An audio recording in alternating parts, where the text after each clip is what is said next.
So before I get into unboxing the whole Endeavour family dynamic, I want to talk about Bakugo and how he has decided on a hero name. Now this seems like something very minor. It seems like something that, in the grand scheme of things, it seems like very insignificant in comparison to, let's say, what's going on with Endeavour within this chapter.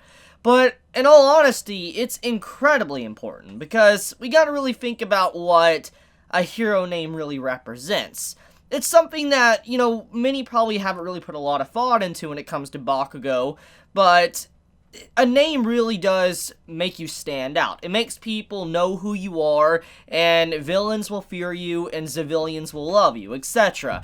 And Bakugo is a character that has obviously been a fan favorite for a very long time. He's won many character polls and all that throughout the years of My Hero Academia being a manga series. So it makes sense that, many are probably going to be very excited for the reveal of his name. The question is, what is it? Despite the memes that has accumulated over the years about Bakugo's name, King of Explodo Kills, etc., there is a major question that many probably have. What is Bakugo's hero name? What could it potentially be, and what significance will it have to really represent his character? Now, if there is one thing that I do want to point out, is that Bakugo mentions there's one person he has to tell before he tells anyone. He can't even tell those that he saves what his hero name is. And this one person is very apparent if you think about everybody Bakugo has a relationship with. And that single individual would be Best Jeanist, which makes perfect sense in the context of the story as well, and how maybe the whole situation with Best Jeanist is going to lead to something with Bakugo, basically finding out whatever happened to him, and, it's revealed that Hawks did something to him, etc. It definitely will lead to something with Bakugo's character. But for now, though, that one individual character that Bakugo definitely wants to tell first before anyone is Best Jeanist. It's just common sense. When you think about where everything started, where the character development of Bakugo kind of started, when he really started to become a true hero, it was when he went to Best Jeanist's agency. And when he went there and he kind of was underneath him for a while, he got to really see who he is, a true hero like Best Jeanist, and he got to experience kind of where he was rough at around the edges. And Best Jeanist kind of pointed out some of his flaws. And Best Jeanist even said, "Return to my agency, etc. one day." And obviously, we know in the current story, Best Jeanist is missing. Nobody knows where he's at, and we know, as the audience, the readers of My Hero Academia, we kind of know where Best Jeanist is. He's either in a body bag somewhere in a hole somewhere, or he's undercover hiding somewhere because, he's working with Hawks' entire operation. Whatever happened to Best Jeanist, it's definitely something that Bakugo is probably aware of when it comes to him missing. So he's waiting for the time when Best Jeanist pops up before he can actually reveal his character name.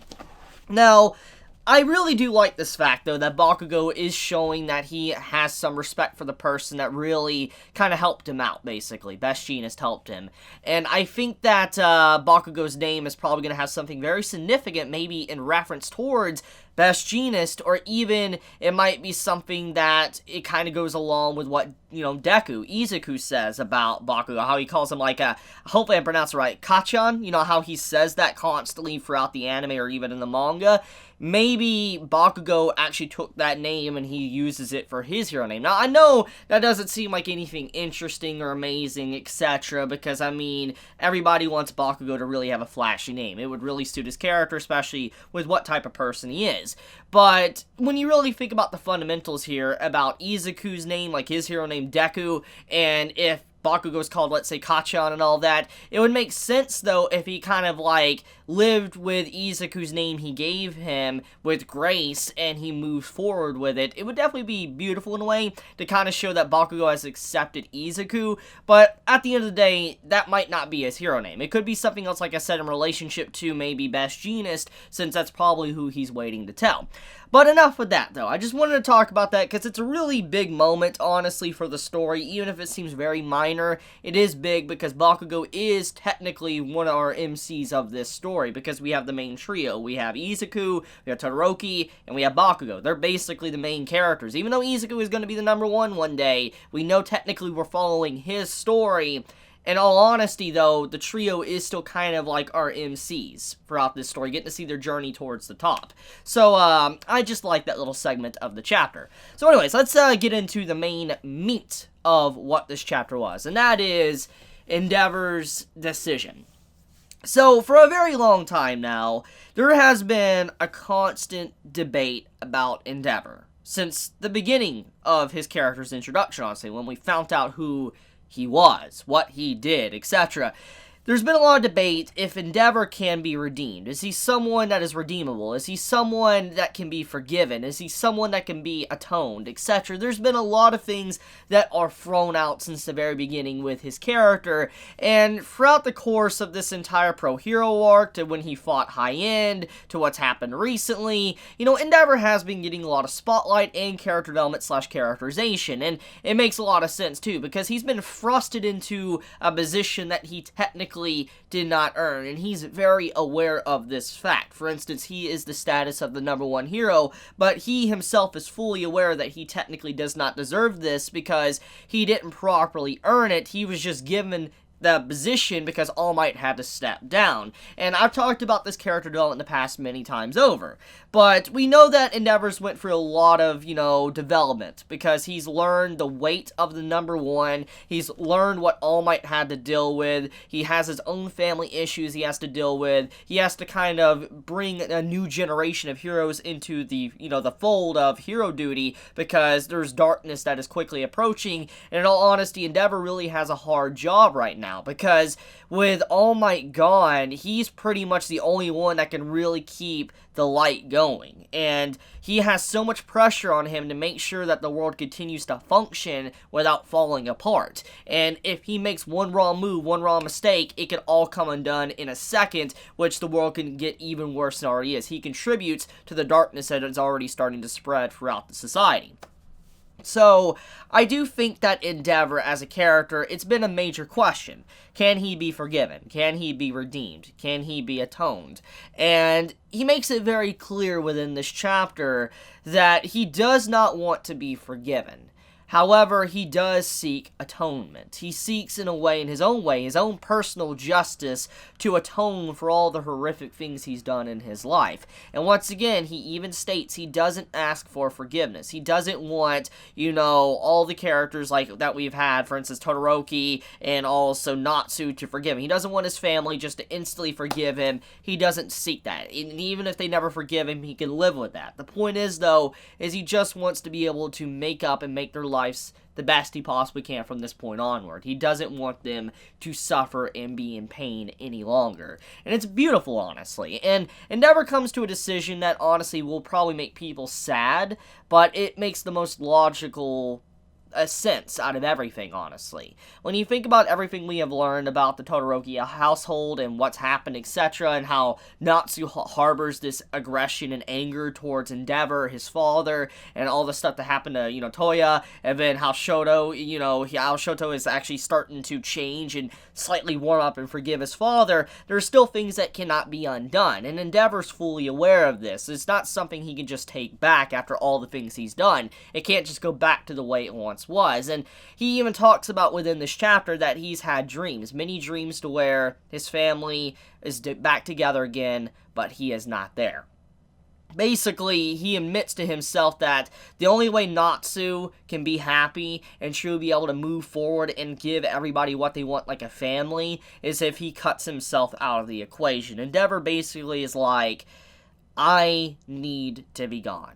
I am someone that has caused too much suffering. My overall presence within this family is not something that you guys should deal with, because you guys obviously hold animosity towards me for good reason, and I'm not going to force you guys just to forgive me. And so because of that entire reason, Endeavour has decided to just completely cut himself out to where they can still hate him if they want to hate him, but they'll be able to have the life they want with their family without any awkward tension in the air, especially at family dinners. It's sad. It's very sad, but like I said, it's realistic and it makes sense for Endeavour to come to this conclusion after everything we have personally witnessed. And we also get some insight to Endeavour's psyche with kind of why he froze up and actually did not help Natsu in the first place in the previous chapter. He basically admits that if he was to save Natsu, Natsu wouldn't really be able to, like, stand up to him anymore, be able to really look at him anymore, because after everything that he's done and all that, for instance,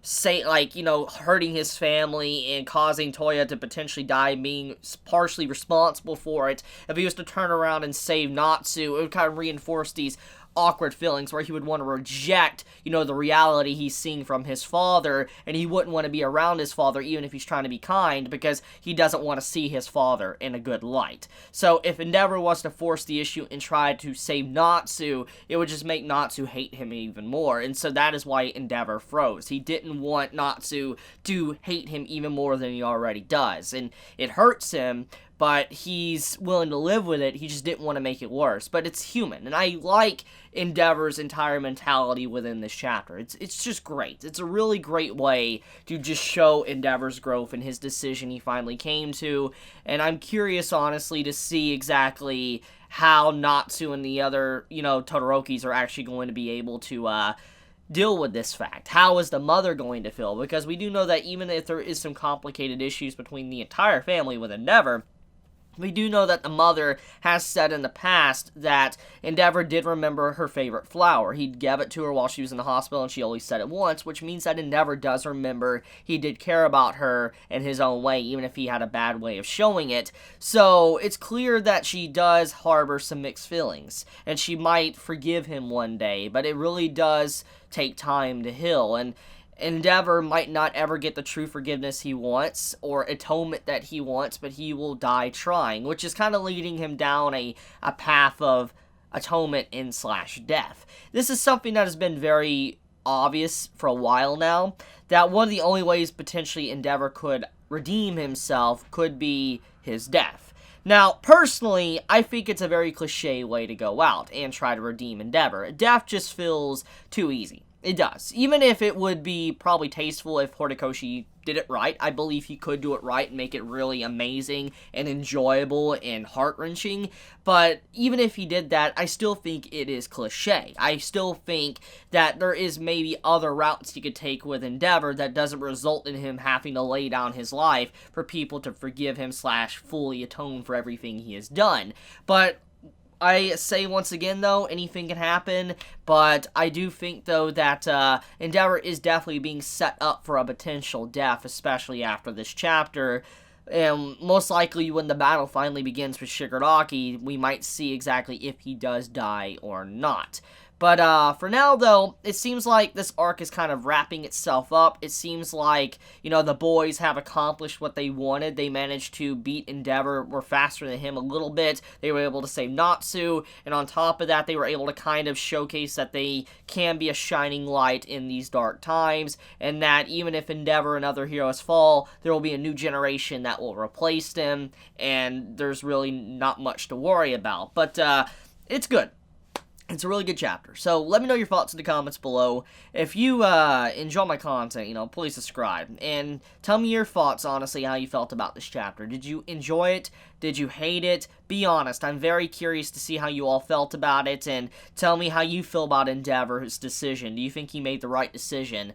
But if you want to get notified whenever I upload my videos, you know, please hit the bell icon down below. And with that, I love you guys. Stay safe. Stay healthy. Chibi out.